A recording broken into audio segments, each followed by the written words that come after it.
Hey everybody, it's Eddie J on Crypto for Grow My Bag. I hope you're having a good one. There's a lot of news out there, and we're going to start off with a really big piece of news.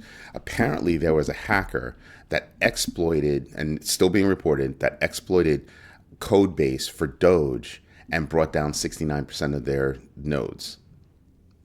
Interesting. I don't think that's hit everywhere yet, so I'll be watching the price today.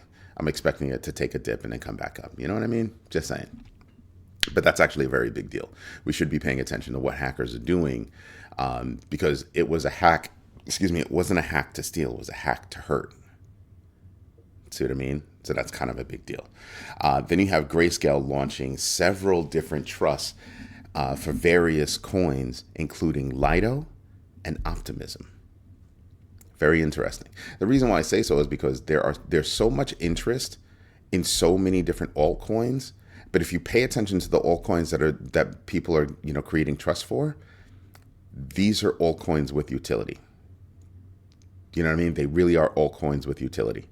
Now, rumor has it that there are people that are starting to say, well, yeah, not rumor. There are people out there that are starting to say there should be some sort of, not regulation, but, quality or something around meme coins because they're looking at the Haktua girl's, rug pull. I mean, it's not her rug pull. I really don't think it's her rug pull. I think she's just the face of the coin, just like she was the face of other things. I think she was just the face of the coin, and somebody else did the rug pull. So I really wish that they would get the devs' names and start calling it their rug pull, right? Because she can't rug pull without them. So I think it was them. But yeah, they're starting to say, well, why can't we have some kind of standards around memes? And I'm sitting back and I'm going, because we have so many different launch pads out there that make it so easy to create, a coin that, doesn't do anything. So there you go. I mean, that's why. You want to create standards, then get people to stop buying, poor coins. Just saying. I mean, here's the thing, though. It's really hard to actually say what's going to be a rug pull and what's not going to be a rug pull. Some of these memes come out and they're mad funny, right? They got great fart coin. Come on, that's a mad funny meme. It's a mad funny meme, and it took off. Okay, Gotius Maximus. Really? I mean, it's kind of fun to say, but okay. So it took off. Virtuals Protocol. Virtuals Protocol is not a meme though, so my bad. But you have Pepe, right? Then you have all the knockoff coins like Pepe Coin. Like, really? You're going to knock off that hard? I wish people would make up their minds and stop buying stuff like that. So instead of buying Pepe, they wind up buying Pepe Coin, thinking it's Pepe. And it's growing. People are now people are doing it on purpose. I'm just like, all right, whatever. So will there be standards? I don't think that you're going to be able to have standards so long as people have an easy way to create coins. There's no work that goes into it. And then, people they're getting people to buy based on, oh, it's a cool name. What are you going to do about that? I think it would be incredibly hard. You'd have to get to all the launch pads, and launch pads are going to do something because one of those coins take off. They're making money. Remember, for GMB TV to actually take off, we have to hit $100,000. And when we hit $100,000, then they release us to Radium, but they take to Solana, I guess as fee, which is cool. I'm not upset about that. But that's how they're making their money, and everybody just does their thing. And I'm like, okay, right? Because when you buy the coin, you're originally buying with Solana, and the coin, you're paying them. They built your coin, and they've got to make money. So they're just making money hand over fist. So are they going to change their platform? No, they're not. And then what it takes to go from coin to meme coin to utility coin, there's a lot that goes into that. There's a ton. And we're using GMB TV to do that, to actually show what that graduation is. And hopefully over the next period of time, we'll start to see, that transition from coin to meme coin to utility coin as we start to use it for the community. But it's people are talking about it, and I'm just like, I don't know how you pull that off. I don't know. I don't know. Then there was a study that came out that said, you know, integrating blockchain is not as easy as you think for enterprise level organizations. And enterprise level organizations are finding it hard because of the benefit, the cost benefit analysis. And I kind of get it, right? It's expensive to implement because you've got to go find talent.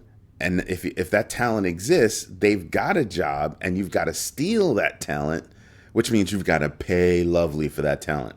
And then you're thinking about, well, what about security? So in this report, they actually point out that Solana, I mean, indirectly, but they point out that Solana's uptime is a problem. So they've got the speed, but what they said was it doesn't have security and it doesn't have resilience. That uptime, it's a big deal. So I'm not the only one that knows Solana has a problem. I'm not the only one that knows that Solana has a problem. So, in terms of enterprise integration, I don't think that's going to happen for Solana. I don't think that's going to happen for Solana. But here comes Cardano. I think Cardano's got the solution. I really do think Cardano's got the solution. But that also says the other existing coins out there are too expensive to implement. So not only do you have to have the tech, but you have to have the development community around the tech that's low enough in price to make that happen. I remember when ASP.NET by Microsoft first came out. When ASP came out, nobody knew ASP. Oh my God, you were getting paid like lovely if you knew ASP. Then ASP.NET, holy moly, another layer of money. And then you just had a whole bunch of people just start picking up the skills, so the demand or the cost came down. You're going to have that for enterprise level integration. Now, is it still coming? Are enterprises still, trying to integrate blockchain? Yes, especially in the financial industry. However, it's not an inexpensive thing to do, right? Other good news, Chainlink is seeing an uptick, a record, not a record, but a record for the past, 3 years? And it's because of futures interest. The price of Chainlink is going up because of futures interest, meaning people believe that in the future, Chainlink is going to do well. That small little itty bitty thing that's making Chainlink start to stand out, ISO 222 certification or compliance. And I'm just like, even if it didn't have that, Chainlink's going to take off because it's the world's #1 oracle. So that to me is a huge deal, right? So I keep telling people, pay attention to Chainlink. Please pay attention to Chainlink. How long ago was Chainlink at $9 when I was telling you guys, pay attention to Chainlink, pay attention to Chainlink? And nobody wanted to listen to me. Okay, don't listen to me. Don't listen to me. It's all right. It's cool. And now look at Chainlink. Up there, high up there. High up there. And I'm just saying, there's still an opportunity. There's still an opportunity. We'll go over the numbers a little bit in a little while, but you can see the difference in everything that's going on, right? I got to open up a couple of windows so we can go over the numbers later. Just bear with me. I know it's a lot.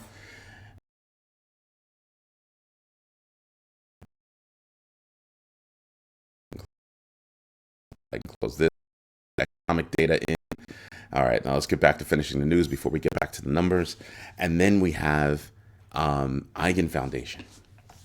The Eigen Foundation is committing 1% of their token supply to the Ethereum Protocol Guild. The Ethereum Protocol Guild obviously specializes in building out, doing R&D for Ethereum, which is layer 1. Now, I bring that to everybody's attention because there are so many people out there that are saying, oh, Ethereum sleeping, blah, blah, blah. They're not paying attention to Ethereum's, uptick. They're not paying attention to even BlackRock's Ethereum ETF picking up. It's got a $3 billion, asset under management number now and still growing. It's been growing slowly, but it's been growing steadily. Not to mention Ethereum is absolutely a part of that connective tissue that I keep talking about, right? So when you look at that, I sit back and I go, that's actually a big deal. That's a bigger deal than what normal people would think. Ethereum is here to stay, and Ethereum is making moves. Just saying. Other projects, they're going to have to start thinking about, well, what about quantum computing and all this other stuff, the security postures, all that stuff. It's going to be a problem. It's going to be a problem for certain people. And that move to give them more money is outstanding. So that's why I'm paying attention to it. Then you've got Societe Generale. This actually is, they're bragging about this, but, you know, they're bragging about doing, you know, the first blockchain based repurchase transaction, right? Tokenized assets for, I think, from 2020, right? And they did it with the French central bank.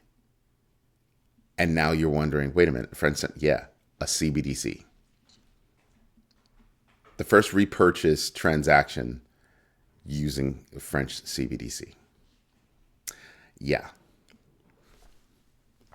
Stop and think about that. Stop and let that wash over you for a minute. So all this stuff is still being implemented behind the scenes, behind closed doors. And then you get something like this that gives you a peek at what's going on back there. Next thing you know, one day you're going to wake up and CBDC is going to be everywhere. And that's not what people want. That's not even what the banking industry wants. Right? So I'm just sitting here and I'm just going, yeah, that's interesting. And not in a good way. Not in a good way at all. Then you have Polygon DAO thinking about issuing $1.3 billion in stable coins for, or leveraging $1.3 billion in stable coins to generate $70 million in annual yield.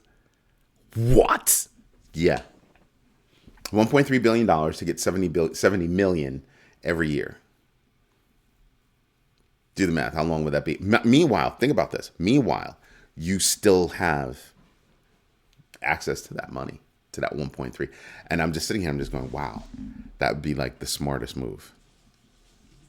That'd be the smartest move. The gift that keeps on giving? Yes. Yes, sir. And you just hold it there. If you can afford to set it and forget it, you could just hold it there and just keep making that money. Keep making that money. I mean, over the years, it'll go like this, but it's free money. And then you still have access to the underlying asset. Yeah, keep it moving. Yeah, buddy, I'm not upset about that at all. Not upset about that at all. Right? Then you have the Bitcoin ETFs breaking $4 billion within the first couple of weeks of December. It's kind of a record. It's kind of a record. I keep telling people, you know, pay attention to what the big boys are doing. Pay attention to what those big companies are doing. They just keep buying. It goes up, it goes down. I went out to dinner with my brothers last night. I mean, the core four, those are my brothers. Brothers from different mothers, right? And John goes, yeah, but why should I get in? I mean, it dropped $1,800. I was like, dude, it dropped $1,800 and it's still at $100,000. Are you serious? If you'd have started a month and a half ago, you'd have started at like 64 grand. And you mean to tell me today, after starting at 64 grand, if you'd have bought then and it's worth 100 grand now, you're going to worry about it going down 1,800? Are you serious? And John's a smart guy. He's a really smart guy. Invests well, does well. He's good. He's not worried about Jack. Love John. But it made me stop and think about what his thought process was. And he goes, yeah, no, I'll probably get in like about January, April timeframe because I'm expecting there to be a bigger dip and I'll be able to get in. And I'm like, dude, you should get in now. You should probably get in now. That bigger dip is going to wind up, you'll make money off of it, but probably not as much money as where you are now or where you could have been. So I could keep going back to, well, I've been doing this for, 3 years. Come February, it'll be 3 years. 3 years ago, we were at like what? We were really high. Then we went crazy low, 16,000. So imagine if you were able to buy one Bitcoin at 16 grand, 17 grand, even if you said 20 grand. To add another 4x on top of that? What? Come on. That's big money. To be able to say, here, I'm going to give you the equivalent of 4x, put on that, 80 grand. That's where you'd be right now. That's where you'd be right now. But I tell people, don't look back at missed opportunities. Look back for education. Learn from things that happened in the past, but don't dwell on them. Don't beat yourself up about it. Learn about what did you not see? How did you not see it? And fix that going forward. Just saying. Something to ponder rather. Something to contemplate. And then the last piece of news before we hit the numbers, we've got IQ Protocol launching decentralized autonomous AI agents for conversational trading execution. I am not endorsing this company or this project. What I'm endorsing is the marriage between technologies, AI and blockchain, right? AI create the agents running on blockchain and then using all that to actually execute transactions via voice. And I'm sitting here, I'm saying to people, you should probably pay attention to what's going on, not just from, and the earnings potential and things like that, but from the usage potential of the technologies that are out there. Because I keep telling people, integration is a big deal. It's a bigger deal than what people think. And when integration starts to happen, when innovation starts to happen, more money starts to roll in. Or if it on the opposite side, well, if it doesn't work, more money leaves, exits. Pay attention to these things. We're literally watching the integration and normalization and innovation all at once. All things all at once. It's nuts. It's nuts. Can't believe I didn't have my watermark up. I'm running crazy late today, and I'm not feeling all 100% right now. That's why. But you know what we should do? That's right. We should get into the numbers. So let's get on over there and get my notes out of the way. So Fear and Greed Index is at 76. DeFi Llama, we're at $151.275 billion in total value locked. We're edging. I mean, look at this. We're edging closer to where we were from a value lock perspective. Wow, I am moving slow today. Look at this. I love when I open up the chart and it's up like that. But still, when I look at this chart, to me, this just looks like this. We're bumping up again. We're over it again. I suspect it'll come back down, right?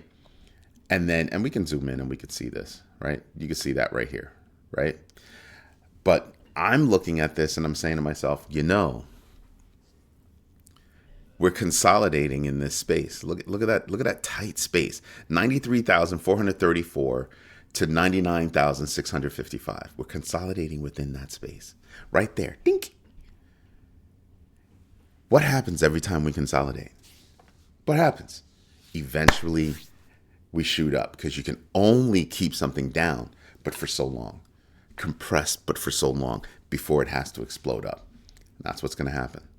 That's what I firmly believe is going to happen. And that's why I go through the news, because I'm not just, saying to you, I think is going to happen, but I'm constantly looking for reasons why it won't happen. When I do my research, I research for a reason, and I'm researching for a reason that would tell me the market's going to crash. That's what I look for. I honestly look for the market's going to crash. These are the things that are happening that would make me say the market's going to crash. You want to know something? Haven't seen it yet. But if you look at every single time the market's gone down before, you can actually see telltale signs. Excuse me. From a project management perspective, you have to identify your risks, right? When I identify risks, I don't just identify the risks. I also identify the telltale signs that tell me we're going to realize that risk, meaning we're going to have issues. If these things happen, you're going to have that risk is going to be realized, and these are the issues that are going to stem from that risk. So that's what I look for. I'm looking for negative information that would give me a sign, any kind of sign that things could go awry. So people wonder I keep talking about Solana and why I think it's going to go awry. There's that study. There's that study out of a university in England. And I'm like, yeah, people see it, people know it. That's why you don't see, integration with Solana. You might see investment opportunities with Solana, but you're not seeing integration projects with Solana. Not at the enterprise level. Maybe at lower levels, but enterprise level, they're like, nah, we need uptime. That's why I told you guys, mission critical, Solana is not the answer. And now we've got proof. Now we've got facts from a study. Wow.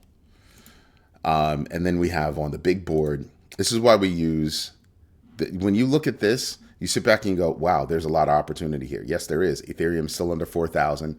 Bitcoin is still at 100,000, just kind of bouncing around there. It'll go up a little bit, it'll go down a little bit, just bouncing around there. So these are all, to me, these are all still opportunities. Have you seen Sui's price? Have you seen Aptos' price? Just look at all these things that are out there.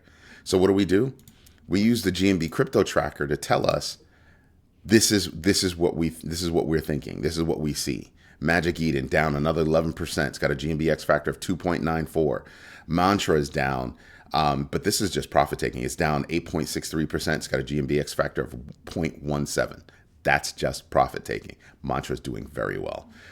As a matter of fact, Mantra is going to be a part of the conversation on Sunday during our Big Bagger video conference. It's a private video conference between all the big baggers, right? And that's when we actually start to talk about bigger things, right? We've got somebody that's going to be talking about Lace Wallet, Cardano as for staking, and why they're looking at IAG, why they're looking at Peak. We have people talking about why they're looking at different things. And the reason why, that's us sharing information. Hey, I'm looking at this because. Not the last one. Was it the last one? No, it was the one before last where we were talking about Peak, for instance. And guess what? Right after that big bagger meeting, what happened to Peak? It started peaking. Just saying, those big bagger meetings help us to better understand the strategies and the research practices that we each have so that we can see, well, should we be doing that? Should I be doing that to help grow my bag? We're sharing information. That's what the community is all about. So if you become a big bagger, I get your email address and I send you the private invitation to the Big Bagger video conference. That happens every month. Probably one of the best things that we've done is introduce that. It is crazy fun. It is crazy, crazy fun. And the camaraderie that comes from that, and it's not a boy fest. We do have women on the call. Paula is there. Captain Banana is there. We have other women that are interested in joining. So I'm just sitting back and I love just watching the community grow itself. It's awesome. It's awesome, awesome, awesome. Now we go back over here, and like I said, that's why we look at the GMB crypto tracker, because when you're looking at something like this, you can immediately, things just pop out at you as, hey, this is a standout, this is a standout, this is a standout. But then you come back over to GMB crypto tracker and you can see, oh, it's a standout, but it might not make me as much money as, right? So you can start to see, well, maybe I should be putting my money here. I should be putting my money here. And you start to see how that works. That's pretty dope. I got to tell you, that is pretty dope. Then let's see, who's winning on the other side. You have Fartcoin, again, up another 31%, 31.89%. It's got a GMBX factor of 0.03. Like I said, it's out there. It's just popping up all over the place. Look how fast. It's over $500 million. It's rifling toward $1 billion market cap. That's what it's doing. So I'm paying attention to that. Virtuals is up 21.65%, a GMBX factor of 0.03. Again, hitting new highs, crazy interest in it. Just saying, this is why we do this. This is why we have this tool. Hey, Stitchy. Yeah, Stitch comes downstairs to let me know, hey, it's time to give me my pets. Give me my pets. Lido DAO, I'm not surprised that it's up. It's up 7.89% with a GMBX factor of 2.33. Ethereum name service is up 7.95% with a GMBX factor of 0.93. I don't know if you've been paying attention, but ENS has been moving up quietly. quietly just doing its thing. Optimism is up. And again, I told you about how Grayscale is opening up new trusts, Optimism and Lido. So yeah, I'm expecting to see those two up, and they are, right? Optimism is up 7.74%. It's got a GMBX factor of 0.84. Lido is up 7.89%, a GMBX factor of 2.33, right?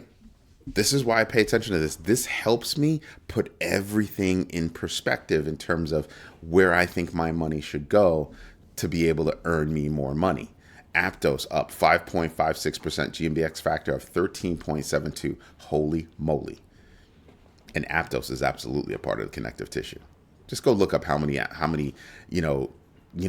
DApps are running on Aptos. Hedera's up 5%. I got that 5% rule, so I normally don't pay attention to anything that's at 5%. It's basically at 5%, but a GMBX factor of 0.83. Again, another one that has quietly moved up. And it's holding its own. It's in the top 25 coins. I'm telling you that this is why you pay attention. I keep telling you guys that, there's a rhythm to coins, and you can start to see that rhythm. And when you get used to the rhythm, then you can understand when news drops about that coin, the possible impact of that news, because you already know the rhythm. Just saying. We teach that in the class. I literally teach that in the class for how to do your own research. Yes, as soon as we open up the new site, we will be reintroducing that class. There's actually a special one. Captain Banana wanted to take the class, but she wants to do a self-paced version. So I literally created a self-paced version specifically for Captain Banana, and it will be up and running once we launch the new website. And because of Captain Banana, we'll probably do more self-paced study on the website. So that's coming. So just little things. We got little things coming. We got the little things. Anyway, this is Eddie J on crypto for GrowMyBag.tv. I hope you like what I'm doing. If you do me a favor, hit the like button, spread the word. The community needs to grow, and we are growing, and we're enjoying it. Become a big bagger on GrowMyBag.tv/sign-up. Why? Because we have a monthly private video conference call between all of the big baggers where we all get together and literally talk about what's up there. And of course, I manage that call, making sure that we stay on topic and stay on focus. But it's a great video conference call where we actually listen to each other speak. It's great. Anyway, this is Eddie J on crypto for GrowMyBag.tv, and I hope you have a good one. Bye-bye.